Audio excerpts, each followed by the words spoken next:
Amazing boobies. Hello everyone, Via here. In this video, we're going to be taking a look at the Transformers Studio Series 112, Optimus Prime from the new movie Transformers 1. So we'll get Optimus out of the way for a minute. We'll take a quick look at the box. You got the TF1 logo right up there. You can see Icon City in the background. You got Optimus there looking awesome. I love this design. Optimus Prime, Transformers, very basic Studio Series packaging. That same picture with the Autobot logo. Transformers 1 at the top, nothing on bottom. On the back, you can see you got Optimus, Axe, 25 steps. Yeah, not really much going on back here. It does show the Matrix as well as the backdrop. Let's take a quick look at our backdrop before we move further, because I'm going to forget to show you. So here it is. You can see this is, I believe, Icon City. It looks like it. It actually reminds me of the shot at the very end of the movie. Speaking of the movie, I'll try to keep this review a bit spoiler free, but just so you can see. I hate that they put these little bases here on these backdrops. It's kind of hard to get them looking real good on there, at least in vehicle mode, but you know, that's how it is. Standard Studio Series Deluxe backdrop. And that is an interesting point about this figure to start off, is he is a deluxe. Usually we see Optimus in the larger size classes, so it's kind of fun getting to see a deluxe sized Optimus. He is quite large though for a deluxe, which I really like. We'll take a look. We're starting in truck mode just because I like starting in vehicle mode. You can see pretty cool looking front end. The vehicle mode is not 100% accurate. In particular, these should be kind of back further, more in line with the bumper, but I think out of the two between this and the Prime Changer, this is the most accurate, so I went with this one over the Prime Changer. If you want 100% accuracy, I would say the Leader is probably the way to go, the Takara one, which hopefully, if I can get my hands on that, I do want to review it because it looks really, really cool, but for now, we'll take a look at the Studio Series one because this is the major one. You can see behind the clear window, you do have the Matrix. It's very visible in there, which I like a lot. Get some of that gray paint there and a little bit of yellow on the chest and black for the lights. It looks a little sloppy up there. That kind of sucks. I didn't notice that until just now, but whatever. On the side, you can see the arms are just pretty visible there. They do kind of blend in from the side, but when you get to the top and the bottom, it's pretty obvious that it's the arms there. But from like a side profile, I think it blends in pretty well. You have the legs back here. You can see the tops of the legs, and these are the feet. The rear lights are painted, which I do like. And you can see kind of this middle section's a little messy because you can see the arms as well as you can see the waist piece there. So it looks a little messy, but I overall really like this alt mode. And I do prefer this version of the alt mode over the Prime Changer. On the bottom, you can see he's got little wheels, 2 red ones up here and 2 clear blue ones here. And when you get him completely flat, which is a little hard, he does actually roll really well on those wheels. So I can appreciate that. And I like the way that it looks where you kind of can't see the wheels from under there. I really like that. It's a really nice alt mode. I think it looks very cool. Before we get into accessories, let's real quick run through some comparisons. I brought out 2 Optimus Primes here just to compare. This is my G1 Optimus Prime, and this is the previous movie Optimus Prime, the Rise of the Beasts one. You can see he is a bit smaller than these guys. This guy's not the most apt comparison, but between these two, you can see this guy's actually a Voyager. So this is our standard size for Optimus Prime. This is a bit of a smaller Optimus at deluxe scale. So he's a little bit shorter and a little bit less. Let's put him like right length to length. And you can see the Rise of the Beast one is a little longer at the back. He's also quite a bit taller. But it's kind of cool. This is our previous movie Studio Series Optimus Prime, and this is our newest Studio Series Optimus Prime. For accessories, these actually can do something in vehicle mode. We'll start with his Energon Axe. We'll take a closer look at how this works in the robot mode in a little bit, but for now, you've got these 2 tabs on the back, and what you can do here is separate the legs, and these tabs will kind of sit.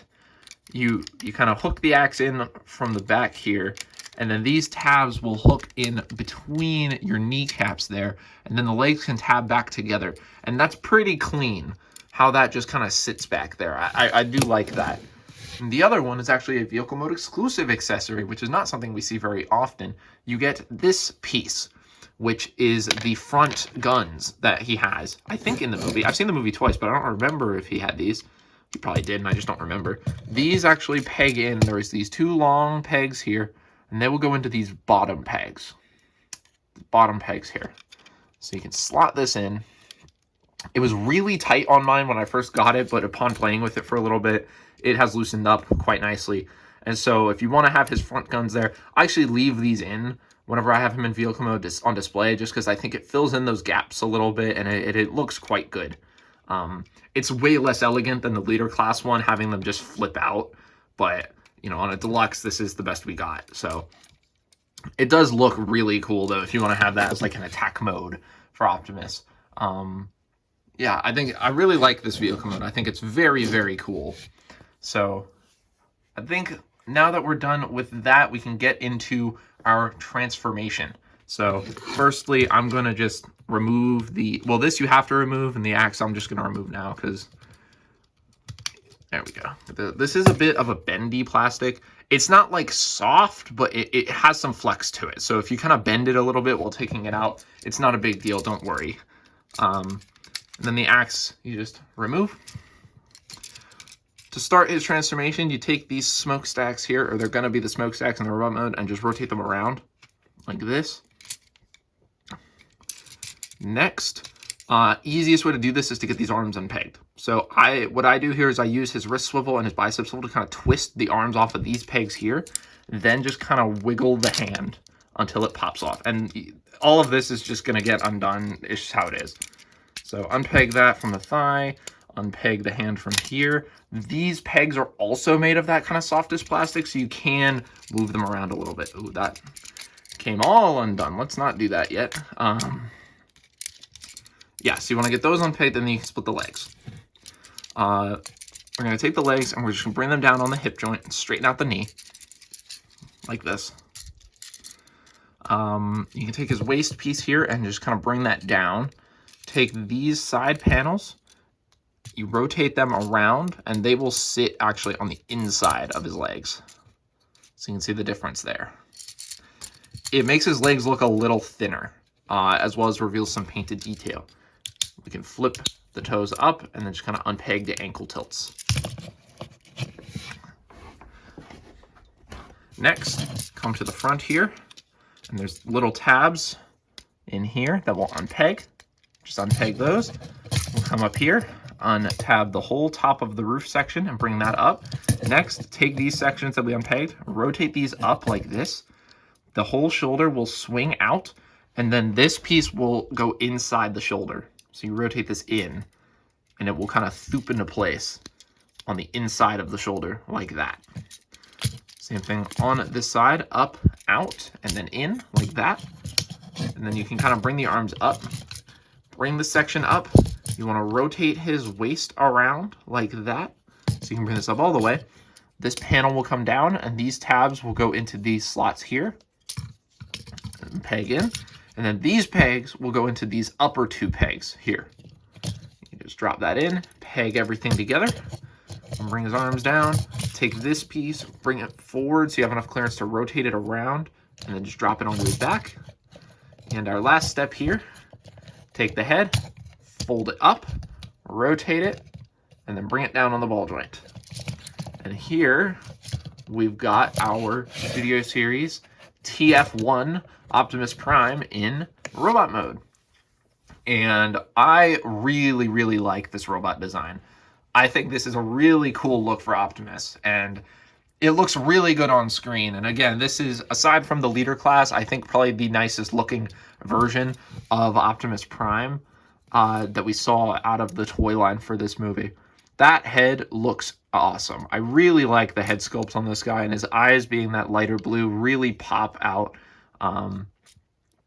You can see, again, the chest is the same as the vehicle mode, so we can see that nice matrix in there. The shape of the shoulders is on point, as well as the coloring of the forearm being gray and the hands being blue. I really dig that. One thing that a lot of people, I didn't bring it up in the vehicle mode, but it's more prevalent in the robot mode. Something a lot of people don't like about this figure is the color of the gray parts. I'll bring it up again when we bring the comparisons back in, but the gray parts are a bit, I'm not sure how to describe it. They're like almost a beige kind of color. And a lot of people say they look pre-yellowed. There are some parts in the movie where where the coloring does look like that, so I think that's what they're going for with it. Megatron has a similar thing, although it's not the same color as this. I don't actually mind it. I think it looks really cool, and it is different than like every other Optimus we've ever gotten, so I do like that. It is accurate to some parts of the movie, to other parts not as much, but you know, if you don't like it, that might be a reason to not pick up this figure, because there is quite a lot of it. The color aside, moving down to the legs, you can see a bit more of that color there on the front and sides with that same dark blue that you saw up on our hands. And again, because the toes become the taillights, they are painted as well, which gives them a nice little pop of color down there. The very sparing use of yellow, I think, works really well on this design. I think that looks really, really cool. So we're going to go over articulation first and foremost. So the head is on a ball joint, and the ball joint is set towards the back of the head. It's actually, you can see it from the back, so that means he can look up all the way, but of course it can rotate. You can look down a little bit if you use that hinge. No real side to side though. The shoulders rotate all the way around, although you do have to kind of move them around this piece because these hinges do stick out a bit. Even when he's like stock standing still, this is kind of the best you're going to get in terms of getting his arms down, unless they start moving forward like that. Yeah, so they can move out to the side that far, which looks a little doofy, but it at least doesn't hit his head at all. One really cool thing is he does for transformation have butterfly joints, so they can move forward that far. And if you kind of get this out of the way, back a little bit as well. Biceps rotate. He has single jointed elbows that bend 90 degrees. Wrist rotation. The waist joint is a little high. It's up in his torso, but it does still work. It does kind of go off axis a little bit, but not too bad. You can still use it, especially if you use it in a bit more subtle ways like that. It does look quite good. The diaper is another thing that a lot of people aren't a big fan of on this design. It is on a hinge, and it moves up and down.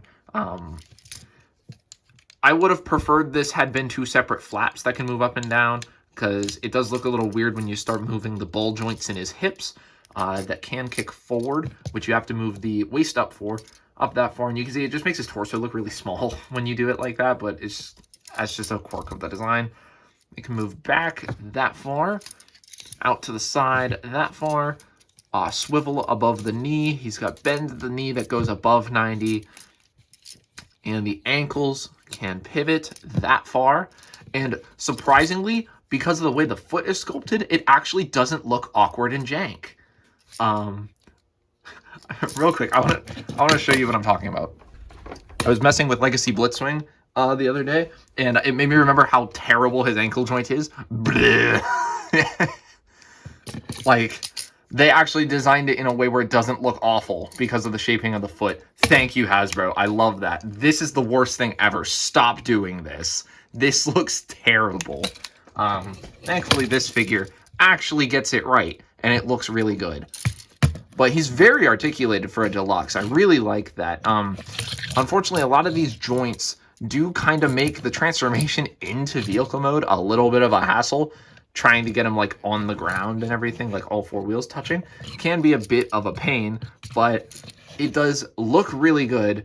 And he can do a lot of poses. He's going to be able to mimic basically everything you saw on screen and more. Really, really good articulation on that. Let's bring his accessories back in, because you can do stuff with these in the robot mode. So the axe is pretty self-explanatory. There is a peg in the axe, and if you go and plug it in to the fist, you have axe hand. This is a rare instance of Optimus Prime in both the movie and in just in general, where he actually uses his axe as his main weapon. He doesn't have an ion blaster in this movie. It is just the axe. So that's a pretty cool accessory. It's the wrong color. In the movie it's orange, but you know, we can deal with that. It's fine. The sculpting is really nice. I didn't get a real good look at it earlier. You can see the sculpting looks pretty good. You can see little bits molded in as like detail that's accurate to the movie. Little bits of detail that go out. They're not painted, but they are there. And the hand or the shaft of the axe here is ribbed a little bit, and there's a big port there in the middle. It's simple, it's basic, but it does the job and it looks really good. Now for this piece, you can store it in the robot mode, but I don't like the way this works. So if you come to the back flap here, you can see these little, they look like support for this tab, but they actually do line up with these ridges here on this. And so what you can do is just kind of vaguely shove this in here, and if you get it lined up in the right way, it might stay in there. And then you close the backpack. And it doesn't hold in very well, but for displaying on the shelf, it works fine. If you just want to have that attached to the figure, it does work out well. For playing with it and posing it around, I find I end up like knocking this out a lot. Because it doesn't really hold in all that good. So I end up knocking this out a lot. I just leave this off to the side for the most part, because it's more fun to pose him when you don't have that. Amazing boobies. We'll take the axe off for now, because he actually does have a couple more features we can look at that involve accessories. So the smokestacks come off. They come detached in the box, actually, but you can pull these off. They are just on pegs, and the instructions show you using these as little pistols. This doesn't actually happen in the movie, but it's a play feature that you can use if you want to do it. I think it looks a little goofy on this one. It looks better on the Prime Changer that also does this. Me personally, I'm sticking with his axe, and I'm just leaving these on his shoulders, but kind of cool that there's that extra little feature there if you want to use it. Now, for the chest, obviously, if you've seen the movie, you know, I mean, even if you haven't seen the movie, you know, chest does open. He's got the Matrix in there. This is a new Matrix mold. This is not the same one that we've seen in the Generations line up until now, but it does come out. Matrix chamber isn't painted at all on the inside, but there is some sculpting in there. Looking quite good. Here is the Matrix. It is done in clear blue plastic with a little bit of gold and a little bit of silver. And he's got these blue tabs on the back. You can see the light does pass through it. He's got those tabs on the sides, and there are slots in his fingers. So it is fairly straightforward to get this pegged into his hand. It's a little finicky. It is a little finicky, but he does actually also have the articulation to cross it over his chest, and he can hold both sides of it. Am I going to be able to do it while on camera? Maybe not. There we go. Yeah. You can make that look better with posing and stuff, but he can do it. I've made it look better than that. I'll probably use a picture of it as a thumbnail for this video. But he is capable of holding that Matrix, which is pretty cool. I like when a figure can actually hold the Matrix. It makes it feel more substantial than it just kind of being a little thing that comes out. Sometimes this gets stuck on the neck joint. For the most part, I'm probably going to leave it in the chest here. It is just a peg that plugs in on the chest. I like that you can see it through the chest at all times, which is also movie accurate. You can see the Matrix through his chest in the movie, which is really cool. So that's a really nice set of features. I like that a lot. And he just has like a stance to him, I think. He just looks really, really cool. Now, as for our comparison, we'll bring both of them back in. Here is G1 Optimus Prime and the Studio Series Rise of the Beasts Optimus Prime. And yeah, I think, obviously, again, I'm just bringing this guy in here because I had him, but it's mainly a comparison of these two. Here are two Studio Series Optimus Primes, and they are both really, really good figures. Obviously, trying to do very different things, but I like both of them quite a bit. They're both in my top Studio Series releases of all time. I think they're both really cool figures. And they're obviously different sizes. This guy's quite a lot bigger, but this guy, 4 Deluxe, is also pretty big. And I can't wait to see this guy next to Megatron, who I don't have yet, and pretty soon we'll have Bumblebee, Alita, and Sentinel as well coming from Studio Series in the coming months. So getting more of the Studio Series or TF1 line is going to be really cool to see this guy in scale with them as well. But that's kind of bringing us to the end of our review. This is a pretty simple figure. Not a whole lot we need to talk about. It's a really great release. I really like this figure. I think the only thing that's going to drag this figure down for people is that color problem, which I did say I was going to bring up again, aren't I? This is what I was talking about, where people were expecting this sort of gray. And you can see very clearly that that is not the same gray. So, yeah. But I really don't think it's that big of a deal. It will come down to personal preference, whether you think that is a problem or not. But I do really like this figure and what it's trying to do. And if you haven't yet, I definitely recommend seeing the movie. I think Transformers 1 was a really great film. I've seen it twice now, once with my dad and then once with my friends. And I really thought it was a great movie. Probably the best Transformers movie we've gotten so far. So, yeah, I definitely recommend going to see it while it's still in theaters. I think it's worth seeing on the big screen. And if you like that movie enough, I definitely recommend this figure. This is my personal favorite Optimus Prime released from the movie. It's a really fun toy, super posable, fun transformation, great looking in both modes in my opinion, and honestly just a fantastic release from Studio Series that I definitely recommend. You know what else I recommend? Subscribing to this channel if you want to see more Transformers and other robot transforming reviews. Leave a like and a comment on this video. Let me know if you've seen it, what you thought of Transformers 1, and what you think of this figure if you have it. I'd love to hear everybody's thoughts on it. And like I said, why don't you subscribe, because we put out new videos every single month here on the channel. But that's been it for this video. I've been Anovia, and I'll see you guys in the next video. Bye-bye.